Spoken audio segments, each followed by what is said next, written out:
todos, que Jesus nos ilumine, nos abençoe, e vamos fazer a última parte, dos resumos do livro Os Mensageiros, de André Luiz e Francisco Cândido Xavier. Hoje nós vamos fazer um resumo do capítulo 41 até o final do livro, capítulo 51. E o capítulo 41, ele fala a respeito da preservação da natureza e da vivência do homem com a natureza.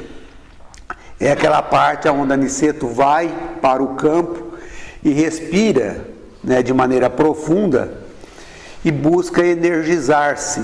Dessa forma, ele informa a André Luiz e a Vicente e a todos nós que os desencarnados, embora eles não cansem, não se fadiguem como as criaturas que estão na crosta terrestre, ainda no corpo físico, eles não presidem de uma pausa, de um repouso, para se refazerem e se renovarem, E ele informa que normalmente as operações dos espíritos desencarnados à noite, elas são mais ativas e mais laboriosas, e que apenas 1/3 dos espíritos desencarnados continuam em atividade na crosta, em atividade diurna, que normalmente o dia é entregue às criaturas encarnadas. E ele faz uma informação, como eles estão no campo, que o campo é um reservatório abundante e vigoroso de princípios vitais. O campo, ele coloca a parte onde o homem prepara a natureza, aonde é mais limpo, aonde o vento circula com mais, sem muitos impedimentos, porque ele diz que na floresta, os elementos energizantes é um pouco congestionado devido à presença maciça dos elementos primitivos, tanto os vegetais como os animais. E que na cidade o ar também é asfixiante pela densidade do material mental dos espíritos que ali se congregam, os encarnados e encarnados. E que no campo, por causa do vento que circula livremente, os elementos energéticos, eles são mais vigorosos e mais energéticos, o que nos dá a impressão de que o oxigênio ou o ar que nós respiramos precisa da movimentação para ele se energizar. Da mesma maneira como a água precisa de se movimentar para oxigenar, dá a impressão de que o ar que nós respiramos, o oxigênio que a gente respira, ele precisa dessa movimentação também para energizar.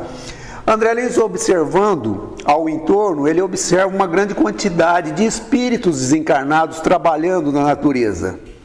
E aí, o Aniceto informa ele que o campo é uma vasta oficina de serviço e que espíritos preciosos ali colaboram de maneira ativa. Andando por esse lugar, eles se deparam com um lugar, onde existia um senhor, que estava numa poça de sangue, onde ele sofreu um acidente grave, ao lado de uma carroça. E, na realidade, aquele homem havia sofrido um coice daquela mula ou daquele animal que estava ali do lado.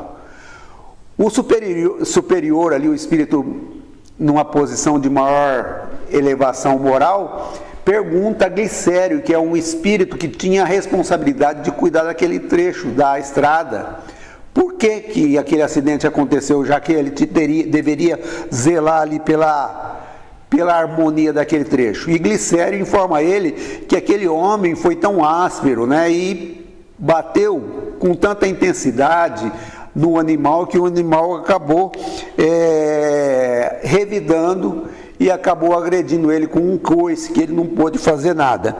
O que faz com que Aniceto, no final, fale a André Luiz e Vicente que ninguém desrespeita a natureza sem o doloroso choque do retorno a todo o tempo. No segundo capítulo, que vai continuar falando a respeito da natureza e da colaboração, da contribuição com a economia da natureza, que todos nós, criaturas humanas, devemos fazer, o Evangelho no Campo Rural é o nome desse capítulo número 42. E quando um espírito daqueles ali que estava ali auxiliando, chega para Aniceto e pede para ele se ele poderia fazer uma leitura evangélica, um culto no campo. Aniceto aceitou, assim, com grande alegria, segundo nos relata André Luiz, e André Luiz notou que o interesse foi muito grande em torno de todos aqueles espíritos que estavam ali. Aniceto abriu o evangelho como quem sabia aonde deveria abrir, e ele relata que os animais, os bovinos, os muares e até mesmo os pássaros se aproximaram, sentaram nas árvores e ficou todo mundo num relativo silêncio, numa relativa calma, que o único barulho que se ouvia era o vento, que passava como se fosse uma música, fazendo um fundo para os comentários de Aniceto, que disse que há milênios, a natureza espera a compreensão de nós, criaturas humanas encarnadas na Terra, e que, embora, quando estamos no plano espiritual, aqueles de nós que somos mais abnegados e que estamos dispostos ao sacrifício, acabamos trabalhando em benefício do solo e da natureza, Ele fala a respeito do nitrogênio, que as plantas são os únicos elementos que conseguem retirar esse nitrogênio do solo, e do ar, para transmitir aos demais seres vivos da natureza o nitrogênio que é indispensável ao equilíbrio orgânico dos seres humanos. E que os seres humanos não conseguem fixar, mas que se eles conseguissem fixar o nitrogênio através da respiração, ele não precisaria de mais nada. Mas ele informa também que nem mesmo em nosso lar, onde eles estão num plano de diferenciação, em alguns planos do nosso lar, onde a compreensão é a maior, eles ainda estão distantes dessa conquista de ter esse alimento espontâneo através simplesmente da respiração. E aí ele fala a respeito de que o Evangelho e a criação aguarda ansiosamente o crescimento de nós, criaturas humanas, para que nós possamos contribuir com a natureza, na economia da natureza, na mesma proporção que a natureza contribui conosco. E ele acaba concordando que, na realidade, as criaturas inferiores, como os animais, têm pago um preço muito grande para a manutenção da nossa vida na Terra, contribuindo inclusive com as próprias vidas para que nós possamos sobreviver, para que nós possamos conseguir o nitrogênio e as energias que nós precisamos. No capítulo 43, que fala antes da reunião, nós vamos observar que Aniceto, André Luiz e Vicente já voltam para a casa de Isabel e Isidoro, aonde os preparativos espirituais, segundo André Luiz, ele coloca como ativos e complexos, ou seja, estava tendo uma atividade muito grande ali,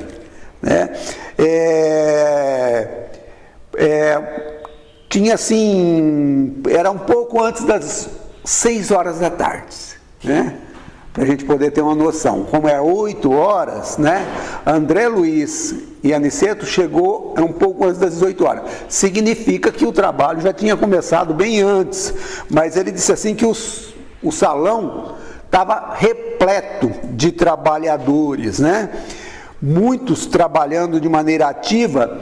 Eles dividiam o salão em vários compartimentos com faixas vibratórias, O Aniceto esclarece que naquele dia eles trariam para ali, para ter a assistência, vários espíritos sofredores, Por isso era preciso limitar algumas áreas para conseguir atender de maneira mais eficiente, e também limitar a influenciação do magnetismo daqueles espíritos sofredores que chegariam com o ambiente.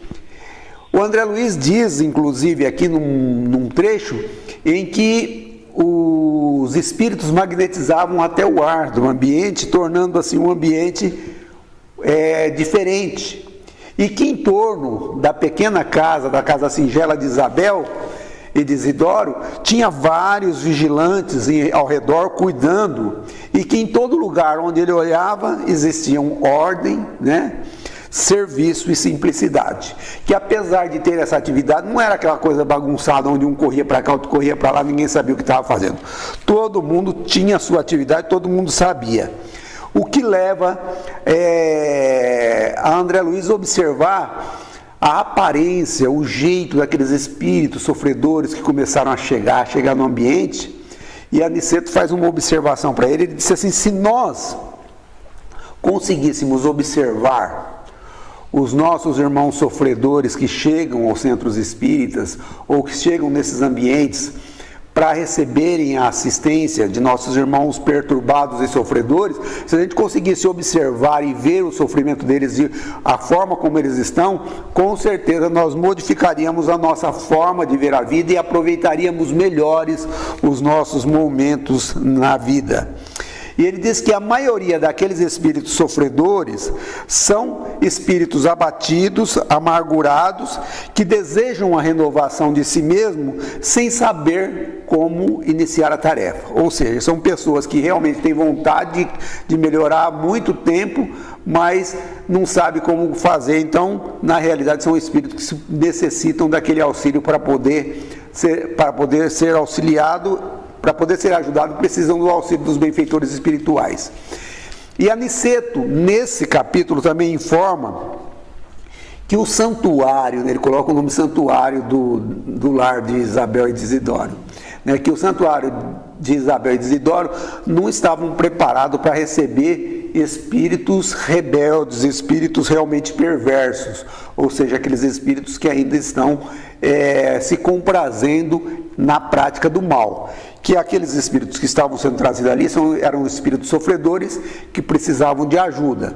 O que nos dá a compreensão de que cada agrupamento, né, desses de luz, cada santuário, como diz Aniceto aqui, e a André Luiz nos diz, tem os seus fins, né? Nem todos servem para o mesmo fim. No capítulo 44, que traz intitulado A Assistência, né, o André Luiz começa falando que a paisagem daqueles espíritos sofredores ali lembrava uma coisa que ele tinha na mente, lembrava justamente a paisagem que ele viu no começo da existência dele, sobre as câmaras de retificações lá em nosso lar, onde ele trabalhou durante muito tempo. Inclusive ele se lembra do trabalho de dedicação da Narcisa. E aí Aniceto fala para o André Luiz: vamos começar a trabalhar, auxilia a gente aí. O André Luiz: mas eu estou preparado para fazer trabalho dessa natureza? E aí o Aniceto diz: por que não? Né? E ele diz que na realidade o desenvolvimento da boa vontade, né, é necessário para fazer isso daí. Se a pessoa tiver boa vontade de ajudar, ela pode fazer. E ele diz que basta o sincero propósito de cooperação e a noção de responsabilidade da criatura para que a criatura humana ou o espírito desencarnado tenha êxito em qualquer trabalho novo em que ele vai fazer. Aí o André Luiz vai começar a fazer, e é aquela parte onde ele chega perto da senhora, e uma senhora que está cega, ela diz que ela está cega, que ela não consegue ver, que ela é uma criatura infeliz e que ela acha que vai morrer, né? Ela acha que ela vai morrer, né? E aí o André Luiz chama ela, diz a ela que para ela ter confiança em Jesus, né? Se ela quer confiar em Jesus, para ela ter confiança em Jesus, e depois dela ter confiança em Jesus, ele diz: vamos orar. Coloca as mãos sobre ela, tirando ela daquela faixa vibratória de falta de esperança, coloca as mãos e começa a dar o passe, e aí ela diz que ela está vendo, que ela enxerga, e aí ele se emociona diante daquilo ali, né? Diante de ter conseguido aquele êxito, né? E aí ele começa a se emocionar, e aí o Aniceto diz para ele que ele não poderia ter uma excessiva contemplação sobre o resultado dos trabalhos, que isso daí poderia prejudicar ele.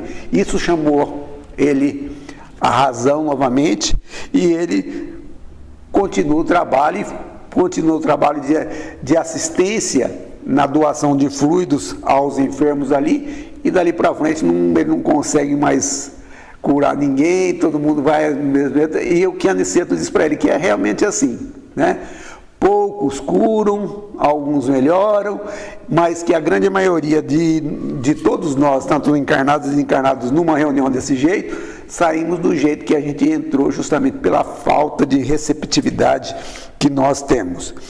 E ele diz que, assim, que a maioria daquelas pessoas, daqueles espíritos desencarnados que estavam ali justamente por causa da falta de educação religiosa. E aí Aniceto ainda reforça: refiro-me à educação religiosa íntima e profunda, que o homem nega sistematicamente a si mesmo. Ou seja, há esse capricho, né, de nós realmente procurarmos a disciplina, né, aquilo que o Emmanuel nos preconiza nas nossas existências: estudo, trabalho, disciplina e consciência tranquila. Ele diz que é justamente por falta desses quesitos que a gente acaba entrando nesse sofrimento. No capítulo número 45, ele traz como título a mente enferma, né? E é justamente aquela parte em que o seu Bentes, né, o ajudante, o doutrinador do núcleo de Isadora e de Isabel, que ele entra em conversação com um senhor, né, chamado Dr. Fidelis. Aniceto chama a atenção porque o Dr. Fidelis estava rodeado em algumas sombras em torno dele.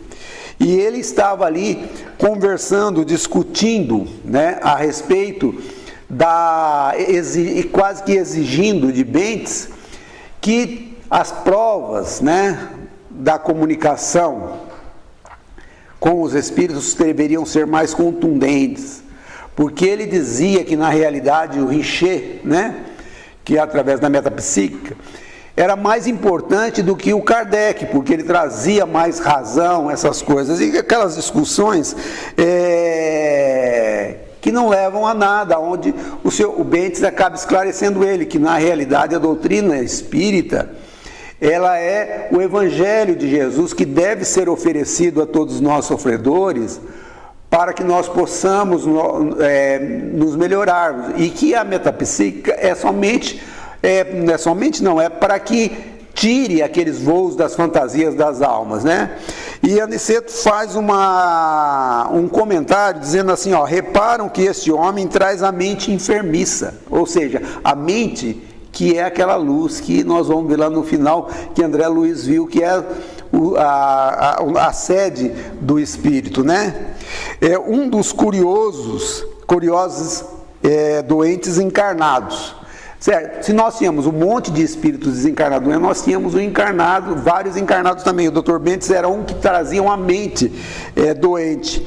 Tem vasta cultura, todavia, como traz o sentimento envenenado, tudo quanto lhe cai no raciocínio participa da geral intoxicação. Ou seja, o orgulho, a vaidade, a ambição fazia com que ele achasse que os seus conhecimentos ou que o seu ponto de vista era muito importante, querendo fazer prosélito daquilo que ele acreditava.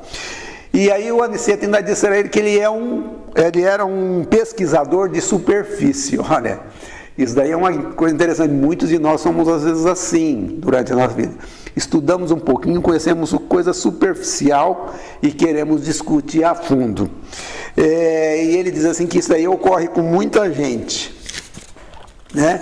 Ele tudo espera dos outros, examina os seus semelhantes, mas não ausculta a si mesmo, ou seja, ele não observa o próprio íntimo. Estávamos admirados ante a conclusão interessante do instrutor amigo. Vicente ficou assim, curioso, né? ficou assim, impressionado com aquele homem lá, e ele faz uma pergunta para o Aniceto, falou assim, afinal de contas, o que o doutor Fidelis quer, né? O que ele quer na realidade? Aniceto sorriu e disse assim, olha, também ele teria imensas dificuldades para responder para nós. O doutor Fidelis é um dos enfermos que ainda não se dispuseram a procurar alívio pelo demasiado apego à sensação, ou seja, ao atendimento das próprias necessidades físicas, né, as coisas do plano material. O capítulo 46 nós começaremos estudando a respeito do atendimento aos espíritos encarnados presentes na reunião. E o título do capítulo 46 é Aprendendo Sempre, né? E ele falou, o André Luiz fala que o movimento de serviço, naquele momento, era muito intenso do lado do plano espiritual. E ele disse que se reuniam, na reunião ali presente, 35 espíritos encarnados. E que os espíritos que acompanhavam esses 35 encarnados excedia a 2 dezenas. Ou seja, chegou 35 e junto com eles chegaram 200, né? Desencarnado. E ele reparou assim que num ângulo da sala, num cantinho lá da sala, tinha o serviço de assistencial, um dos serviços que estava sendo feito ali, o assistencial de receituário assistencial, ou seja, ali tinha assim bastante nomes de pessoas que pediam ali conselhos médicos, orientação para a vida, assistência do passe. E ele reparou que ali naquele canto, ali trabalhando, tinha 4 médicos espirituais observando aqueles papeizinhos para poder atender de uma maneira muito eficiente, de uma maneira mais diligente aquelas pessoas necessitárias, num esforço humanitário para poder atender aquelas pessoas. Mas que junto com aqueles 4 médicos ali, existiam 40 cooperadores diretos, ou seja, 40 espíritos que iam buscar informação aonde os nomes daquelas pessoas estão, para poder enriquecer de pormenores aquelas fichinhas, para que os médicos espirituais pudessem atender com mais eficiência. Vicente faz uma pergunta para Aniceto, ele fala, mas escuta, mas eles vão receber tudo que eles estão pedindo aí, né? Porque todo mundo estava pedindo um monte de coisa lá naqueles papelzinhos. Aí o Aniceto respondeu sorrindo, né? Respondeu para ele, eles recebem o que precisa. E ele diz assim que muitos desencarnados, né, do plano espiritual, às vezes procura atender algumas indagações dos espíritos encarnados, mas que esses espíritos desencarnados que procuram atender, respondendo alguma pergunta, às vezes de cunho material, eles acabam sendo presa dos espíritos encarnados inferiores, que acabam passando uma vida inteira fazendo pergunta para eles, fazendo perguntas de cunho materiais, e aqueles espíritos encarnados acabam ficando escravizados a esses espíritos encarnados. E aí ele fala a respeito da importância de nada responder de maneira direta a nós espíritos encarnados, né? Que muitas vezes o recurso do silêncio é o melhor recurso para nós. E Aniceto disse assim, mesmo porque nós não temos muito tempo, né, para ficar relembrando esses irmãos encarnados de certas obrigações que não deviam lhe escapar da memória, porque isso é imprescindível para a felicidade deles mesmos. Nesse momento que eles estavam assim, conversando aí, apareceu um clínico, um dos médicos que estava ali trabalhando, e falou para Aniceto, você é do nosso lar? Ele falou, sou. Ele falou, olha, eu gostaria de receber o seu auxílio, se você puder me ajudar, eu tenho alguns casos fora daqui, se o senhor tiver condições de me atender depois, eu gostaria de que o senhor me atendesse. Aniceto concordou e ele se afastou novamente. No capítulo 47, o nome dele chama No Trabalho Ativo, né? ele vai falar para nós a respeito do ambiente da casa, né? Porque ele vai falar que o Bentes, né, o seu Bentes, ele começou a fazer uma palestra de educação, de orientação espiritual. E a palestra do Bentes, ele fala assim que era inspirada pelo mentor de posição espiritual muito grande, presente na Assembleia, né? E que os desencarnados, de uma forma geral, justamente pelo sofrimento, pela necessidade, eles recebiam aquilo ali com um respeito muito grande, né? Mas que nas esferas do encarnado não acontecia a mesma coisa, né? Não se notava o mesmo traço de harmonia. Ele observava uma grande instabilidade no pensamento das pessoas encarnadas. A expectativa pelo que ia acontecer nos trabalhos, do que cada um iria receber aqueles papéis em que eles tinham colocado lá, a ansiedade presente perturbava a corrente vibratória, né? Os pensamentos muito flutuantes, que é o que acaba acontecendo. Esse capítulo foi feito pelo Tiago. Eu achei fantástico, né? Quem puder voltar nele e atender, que fala a respeito da concentração. Muitos estudiosos do Espiritismo, nos diz Aniceto, se preocupa com a concentração, ou seja, se preocupa com isso. Às vezes a gente não consegue a concentração em alguns trabalhos que a gente se dedica, e ele diz que a boa concentração, ela exige vida reta, ou seja, exige prática. Não adianta a gente pegar, ler uma revista, um noticiário qualquer do mundo, né? Assistir uma série de documentários da televisão, às vezes incorreta, ler revistas, às vezes de cunho pornográfico ou qualquer outra, né? Aí depois, faltando 10, 15 minutos para vir no centro, ler uma página do Evangelho, vem aqui, aí fecha os olhos, que pensamento bom vem na cabeça. Não tem jeito desse jeito, né? Para que a gente tenha bons pensamentos, para que os nossos pensamentos se congreguem uns aos outros e forneçam um potencial nobre de iluminação para o bem, é indispensável o trabalho preparatório de atividades mentais na meditação de ordem superior. Ou seja, precisa ter material bom, né? A gente precisa ter uma vida boa para que as coisas que nós temos na mente sejam coisas boas, né? Aí ele fala para a gente que tem muitos desencarnados que estavam cochilando, dormindo, né? E que o trabalho dos espíritos de Isidoro, dos seus ajudantes, era muito grande, despertando algum dorminhoco, reajustando o pensamento daquelas pessoas que estavam em vigilante e que fugiam, justamente para neutralizar, né, determinadas influências nocivas que partiam daquelas pessoas. E aí o André Luiz disse assim, que ele reconhecia os benefícios imediatos daquela preleção que o Bentes estava fazendo nos desencarnados, né? Só que os espíritos encarnados não recebiam o mesmo conforto dos espíritos desencarnados. E aí ele diz que uma senhora desencarnada chega para Isidoro e fala assim: olha, eu gostaria de dar uma comunicação através de Isabel. Isabel é minha amiga, eu tenho certeza que ela vai deixar eu fazer essa comunicação. Eu queria conversar com a minha filha que está aqui na sessão, eu quero conversar com ela. E aí o Isidoro, de uma maneira muito educada, muito branda, muito polida, diz para ela que não é possível, né?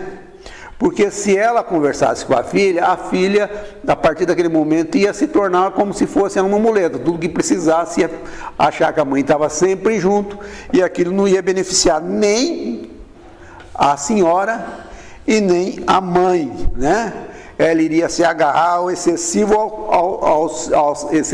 auxílio que a mãe prestava, né? Que a mãe se estava predisposta a se sacrificar mais pela filha, mas que não ia ajudar esse sacrifício que ela estava querendo fazer para a filha.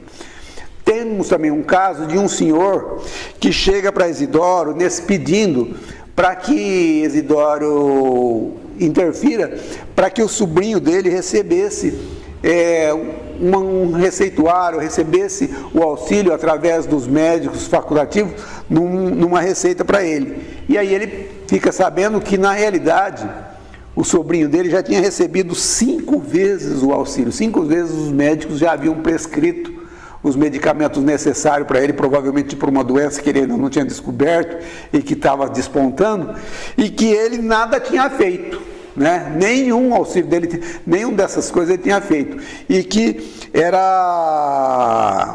não podia ficar, né? Os espíritos benfeitores não ficavam, não tinha mais condições de ficar zelando desse jeito, já que ele mesmo não queria. E aí ele diz assim que poucos frequentadores, né, conseguiam, poucos frequentadores ou quase nenhum frequentador conseguia manter aquela dedicação ao trabalho, estar comprometido com aquele trabalho, de acordo com a dedicação fraterna, né, fraternal que Jesus nos presta durante toda a nossa existência. E diz que um dia, né, o André Luiz ia perceber, e todos nós vamos perceber, que é melhor servir do que ser servido, e que é mais belo doar do que receber. No capítulo 48, traz intitulado a respeito do pavor da morte, né?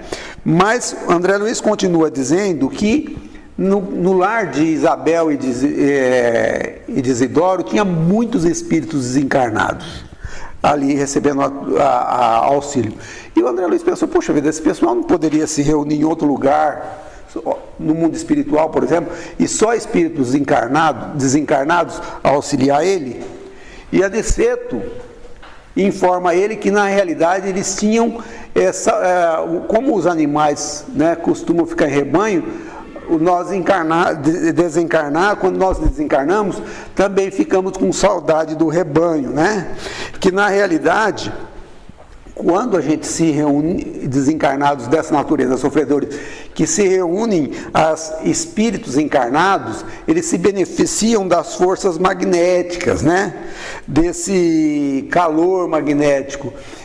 Aniceto diz assim que os espíritos encarnados conseguem ouvir a voz, os consolos e receber os auxílios dos espíritos desencarnados, mas que o calor humano está cheio de um magnetismo de maior significativo para aqueles espíritos sofredores, né?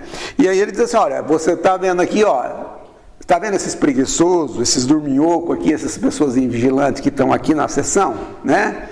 Eles vieram aqui com o objetivo de receber o auxílio, né?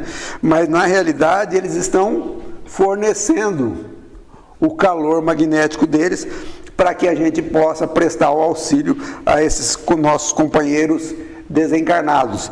Eles deram o calor magnético e as irradiações vitais que são muito proveitosas. E aí Aniceto disse que sorriu para ele e disse assim, ó, tudo tem um proveito, André. Nosso Pai nada cria em vão. E aí Aniceto diz ali que na realidade aquela reunião não era somente para tratar os espíritos encarnados da medicação a corpos doentes, que na realidade servia para eles orientar os espíritos desencarnados. E aí Aniceto faz uma pergunta, mas escuta, mas são sempre muito desse jeito aí, né, os espíritos desencarnados sofredores? E o Aniceto diz para ele que é sempre em número crescente. Cada vez aumenta mais no mundo espiritual, justamente pela falta de interesse nosso em aproveitar os conhecimentos evangélicos que a gente recebe durante a nossa vida. Continuando o capítulo, André Luiz conta que eles seguem para um necrotério próximo, né? Aonde eles chegam, tem lá uma jovem, né? Um cadáver, né? Um corpo morto de uma jovem desencarnada. Ao seu lado tem uma entidade masculina, um espírito de um rapaz, né? Que está ali zelando por aquele corpo ali. Mas quando ele observa que dentro do corpo tinha uma moça, né? A moça que era dona do corpo, que estava ali dentro, né? Teimando ficar dentro daquele corpo desencarnado. Justamente por quê? Porque ela estava com muito medo, né? Quando ela saiu do corpo físico, que ela desencarnou, que ela foi desprendida do corpo físico, ela viu o noivo desencarnado e ela pensou que ela estava tendo um pesadelo. E ali, ela, por medo, ela voltou ao corpo físico e ficou lá escondido, e o rapaz ficou chamando ela durante muito tempo. E Aniceto, observando isso daí, orienta que aquilo ali é ausência de preparação religiosa, falta de fé, falta de confiança, não é? E aí ele pede para o noivo da moça se afastar um pouco, se conservar um pouco a distância. Aí ele chega perto da moça, chama ela, e aí a moça sai do corpo físico e fala: o senhor é o novo médico? E ele diz que sim, que é o novo médico. E ele diz que ela está muito cansada e que ela precisa descansar, que ele vai aplicar recursos para ela. Ela concorda com ele, ele começa a aplicar os recursos magnéticos, e André Luiz diz que ela dorme instantaneamente. E Aniceto chama o noivo, entrega ela para o noivo, para que ele conduza ela ao plano espiritual. E o Aniceto diz assim que aquela moça, por ser uma pessoa muito boa durante a vida, uma pessoa caridosa, uma pessoa de bom padrão vibratório, ela não teria necessidade de passar pelo umbral, por sofrimentos maiores. E fala para ele, puxa, que a ideia da morte, né, não serve para aliviar, para curar e nem para edificar, verdadeiramente.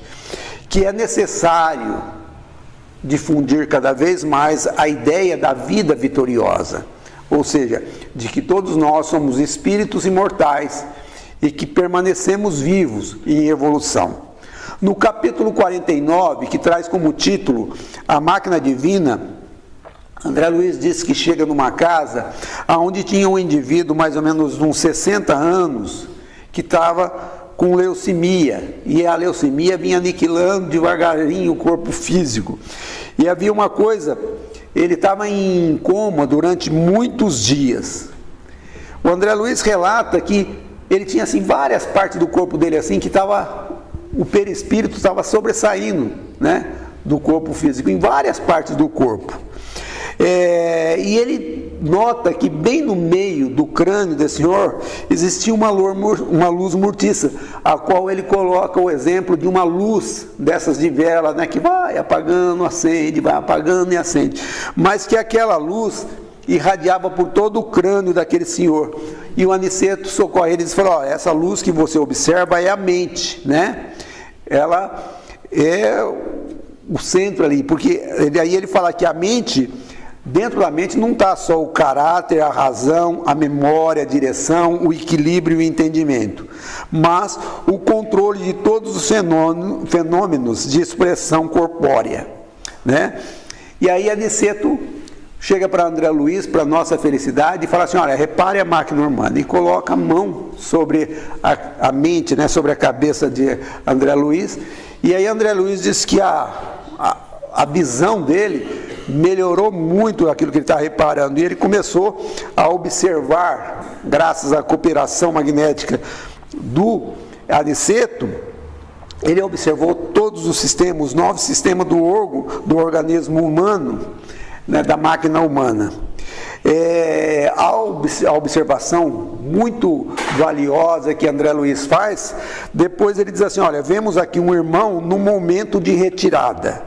Repare a incapacidade dele de governar as células em conflitos, né? Porque o senhor ali tentava se manter preso, né?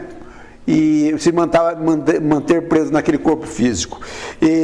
Mas na realidade a corrente sanguínea dele, que serviu durante toda a vida dele para levar oxigênio, para levar os recursos indispensáveis a todos os órgãos, para que continuasse a viver, na realidade agora ela se transformou, né, na condução de veículos e de substâncias nocivas que acabavam intoxicando todo o corpo daquele nosso irmão, né, que estava sem nenhuma defesa do organismo.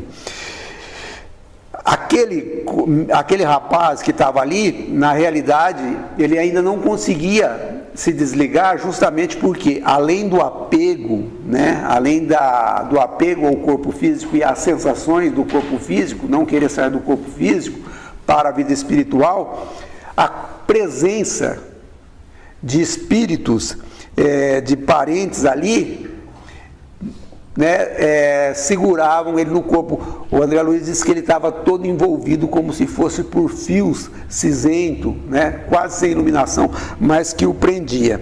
E Aniceto diz a ele: olha, este homem viveu bem distante da disciplina de si mesmo. Seus elementos fisiológicos são demasiadamente impulsivos, atendendo muito mais ao instinto que ao movimento da razão concentrada. Ou seja, justamente por estar sempre atendendo às suas tendências espirituais, agora ele não tinha esse controle. Aí, no capítulo 50, André Luiz vai tratar da desencarnação de Fernando, que é esse rapaz que nós estamos vendo aqui. Ele diz que os aparentes aflitos, né, tinha aquela rede de filamentos cinzentos que seguravam, que ajudavam a fixar mais o Fernando no corpo. Tinha um médico do plano físico ali que estava examinando o doente com atenção. Tinha duas entidades, uma tia e a mãe dele ali presente, né? E ela chegou, conversou com Aniceto e disse que ela desejaria se sacrificar ainda mais pelo espírito de Fernando, mas que ela não teve essa permissão de ficar junto com ele, de levar ele, de cuidar dele. A única permissão que ela teve foi de vir e retirar ele do corpo, socorrer ele e deixar ele num porto de socorro. O que Aniceto perguntou para ela, assim, então você está incumbida de encaminhá-lo? Ele disse sim. E a Aniceto falou assim: olha, nós precisamos neutralizar essas forças emitidas pela inquietação dos parentes, para que a gente possa fazer. E aí ele pegou e aplicou recursos magnéticos em Fernando, o que Fernando deu uma melhorada, deu uma estabilizada, né, uma estabilidade física. Melhorou a pressão, melhorou a corrente sanguínea, e o médico disse: olha, está tudo certo. Essa notícia acabou tranquilizando os parentes, e o médico, né, sobre provavelmente inspiração, disse assim: olha, vamos descansar um pouco, ele vai melhorar, eu vou permanecer mais algum tempo aqui com ele, enquanto vocês descansam. E eles foram todo mundo dormir, ficou só o médico com o Fernando e mais um parente lá, e aí eles abriram a vidraça para entrar mais ar, né? E o André Luiz diz que quando abriram a vidraça, apareceu 3 rostos na vidraça, terríveis, que uma expressão muito ruim, falando assim: escuta, como que é? Vem ou não vem? O Fernando vai vir ou não vai vir, né? Aniceto, né, deu uma olhada para a janela assim, olhando para os espíritos assim, e bastou isso para que os espíritos se retirassem, né? E aí ele começa a fazer, o Aniceto começa a fazer a operação de retirada de Fernando do corpo físico, né? E ele começa desligando, né, pelos calcanhares. Ele começa a retirar Fernando pelo calcanhar, terminando pela cabeça. Aí ele tira o corpo, o Fernando, ele, né, flutua por cima do corpo, mas ele estava preso por um cordão, como se fosse um cordão umbilical do cérebro, da mente dele, saía e entrava no corpo físico um cordão mais ou menos semelhante àquele lá. Segundo André Luiz, Aniceto precisou de fazer muito esforço, né? Cortou com muito esforço aquele cordão, ou seja, não foi fácil arrebentar aquele cordão. Quando ele cortou o cordão, o corpo de Fernando deu aquela estremecida, o médico correu, mas já tinha acontecido a desencarnação, né? E fez a desencarnação, entregou para a senhora, para a mãe, para que a mãe levasse embora. André Luiz e Vicente ficou extremamente impressionado com aqueles 3 rostos que apareceram lá na hora que abriu a janela lá. E o Aniceto tranquiliza ele, falou: não se preocupe tanto, né? Eles só não entraram aqui dentro da câmara junto com o Fernando por causa da presença da mãe dele, que estava aqui, que não permitia, né? E aí ele fala assim: olha, cada criatura na vida cultiva a afeição que prefere, ou seja, de acordo com aquilo que nós gostamos, nós acabamos atraindo companhias espirituais iguais, que acabam fazendo companhia para a gente. Não tem jeito, é a gente mesmo que escolhe essas companhias espirituais. No capítulo 51, que é o capítulo final, é nas despedidas. Nós vamos ver, findando, né, os últimos momentos de Aniceto, de André Luiz, quando eles voltarão de retorno a nosso lar.